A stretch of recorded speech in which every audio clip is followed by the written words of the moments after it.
আমি এই মুহূর্তে আপনার নর্থ টেল আভিভ ইউনিভার্সিটির ডমসে আছি। এবং এখানে অবস্থা মোটামুটি স্থিতিশীল এই মুহূর্ত পর্যন্ত, কিন্তু রিসেন্ট কিছু ইনসিডেন্টস আমাদের কাছে এসেছে খবর যে আশেপাশে কোথাও এই আপনার মিসাইলস মিসাইলস হিট করেছে, যার জন্য আমরা আমাদের যে স্টুডেন্ট পপুলেশন এখানে তারা আতঙ্কিত। যেখানে আপনি বললেন যেখানে রয়েছেন, সেখানে হুম হুম। আপনার সঙ্গে আর ভারতের কোনো স্টুডেন্ট, ভারতের কোনো গবেষক তারা রয়েছেন? হ্যাঁ, অবশ্যই এখানে অ্যাকচুয়ালি ধরে নিন প্রায় 250-র মতো ভারতীয় স্টুডেন্টরা এখানে আছে এখন এই মুহূর্তে। ভারতীয় সরকার অলরেডি আপনার অপারেশন সিন্ধুর ঘোষণা করে দিয়েছে, এবং প্রত্যেকটা ফেজে ফেজে হয়তো সবারই কনফার্মেশন এসে যাবে এবং প্রত্যেককেই এয়ারলিফট করা হবে। আহ, এই মুহূর্তে আমাদের কাছে এটাই খবর আছে, এবং আশেপাশে অনেক ইউনিভার্সিটিতে আরো আরো অনেক বেশি ভারতীয় আছে। আপনার বাড়ি শালবনীতে, আপনি পরিবারের সঙ্গে যোগাযোগ করতে পেরেছেন? পরিবারের লোকজন নিশ্চয়ই খুব চিন্তায় রয়েছেন। হ্যাঁ, অবশ্যই, মানে আমার প্রতিনিয়তই কন্ট্যাক্ট হচ্ছে আমার বাড়ির সঙ্গে। কিন্তু মানে আমি ওনাদেরকে সবসময় যতটা সম্ভব সঠিক খবরটা দেওয়ার চেষ্টা করি, কেননা ধরুন আজকাল যে ইনফরমেশন ওয়ারফেয়ারের যুগে অনেক কিছু জিনিস মিস ইনফর্মড হয়ে চলে যায়। যতটা ভয়ানক না তার থেকেও ভয়ানক করে দেখানো হয়। কিন্তু এই মুহূর্তে সিচুয়েশন অবশ্যই ভয়ানক, কেননা ইরান ক্লাস্টার বম ছড়ছে, যেটার আজ পর্যন্ত কোনো আইডিয়া ছিল না, এবং এটা একটা নিষিদ্ধ অস্ত্র। এবং আমরা আতঙ্কে আছি, কেননা ইরানের কাছে এই মুহূর্তে কোনো এরিয়াল অ্যাটাকের কোনো চান্সেস নেই, কিন্তু সাথে সাথে তাদের কাছে আছে মানে আপনার মিসাইলের একটা পুরো অস্ত্র ভান্ডার ওদের কাছে মজুত আছে, যার জন্য আমরা সবসময় আতঙ্কিত। আইডিএফ আমাদেরকে বারবার ইনফরমেশন দিচ্ছে যে stay alert and stay near to the protected place. কিন্তু অবশ্যই মানে চিন্তা তো থাকবেই, এবং বাবা মা যেহেতু তারা অত্যন্ত দুশ্চিন্তায় ভুগছেন। অনিরুদ্ধ, যেমনটা আপনি বললেন, আমরা দেখছিলাম যে সেজিল, খোরামশার, এই সমস্ত যে সমস্ত মারাত্মক ক্ষেপণাস্ত্র সেগুলো পর্যন্ত প্রয়োগ হচ্ছে। আপনার ওখানে অভিজ্ঞতাটা কি? যেখানে আপনি রয়েছেন ডেফিনেটলি সেখান থেকে তো এটা একদম সামনাসামনি, এই মৃত্যুদূতকে তো আপনারা প্রত্যক্ষ করছেন নিশ্চয়ই।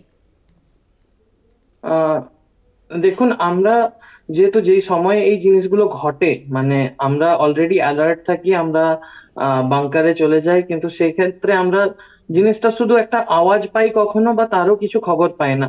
কিন্তু যখন আমরা বাংকার থেকে বেরিয়ে ইন্টারনেট অন করি, তখন আমরা চারদিক থেকে খবর পাই যে এই বিল্ডিংটা ধসে গেল, বা আর যখন দেখি যে ওটা 3 কিলোমিটারের রেডিয়াসে, বা আমরা যখন টেল আভিভে ঘুরতে বেরোতাম সেই জায়গাগুলোর আশেপাশে, তখন জিনিসটা অত্যন্ত ভয়াবহ হয়ে যায়। এবং প্রতিনিয়তই আমরা ত্রাসে থাকি যে এগুলো হতে পারে এক একটা স্ট্রে ইভেন্ট, কিন্তু এই স্ট্রে ইভেন্টটা যদি আমার কাছাকাছি অংশে হয়, তো অবশ্যই এটা মানে খুবই মর্মান্তিক হবে। এই যে ভীষণ একটা আতঙ্কের পরিবেশ, যে যখনই অ্যালার্ট আসছে সেই সময় আপনাদের বাংকারে চলে যেতে হচ্ছে, এবং আপনারা জানেন না যে কি ঘটতে পারে, প্রত্যেকটা মুহূর্তের সেই আশঙ্কা। একটু শেয়ার করবেন একটু কি চলছে এক্স্যাক্টলি আপনাদের ওপর দিয়ে, আপনাদের মনের মধ্যে দিয়ে কি চলছে? ওকে, না আমাদের ক্ষেত্রে এখানে হয় যে ধরুন আমরা প্রত্যেকে এখানে স্টুডেন্ট, আমাদের বিশেষ কিছু চাহিদা নেই, শুধুমাত্র একটা উচ্চশিক্ষা করে এখান থেকে আরো বড় কিছু করে আমাদের দেশে ফেরার, বা অন্য কারো অন্য দেশের থেকে জীবনে উন্নতি করার ইচ্ছা আছে। আমরা কোনোদিনই যুদ্ধ চাই না। তো যখনই আর না কোনোদিন আমরা ছোটবেলা থেকে যুদ্ধের পরিস্থিতির সঙ্গে অবগত। তো যখনই এই জিনিসটা হচ্ছে বা অ্যালার্ম বাজছে, প্রথমত তো এখানে যখন অ্যালার্মটা 20 মিনিট আগে বাজ করে, মানে ফোন আপনার বাজ করতে থাকে, এবং সঙ্গে সঙ্গে আপনার একটা এক্সট্রিম অ্যালার্ট দেখায়, তলায় আপনার হিব্রুতে লেখা থাকে যে আপনাকে এবার রেডি হয়ে যেতে হবে। তো সেই মোমেন্টে একটা আপনার অ্যাড্রিনালিন রাশ হয়, যে ফাইট অর ফ্লাইট। তো তখন আমাদের ফ্লাইট মোড অন করে আমরা দৌড়ে তৎক্ষণাৎ নিচে যে বাংকার আছে তাতে চলে যাই।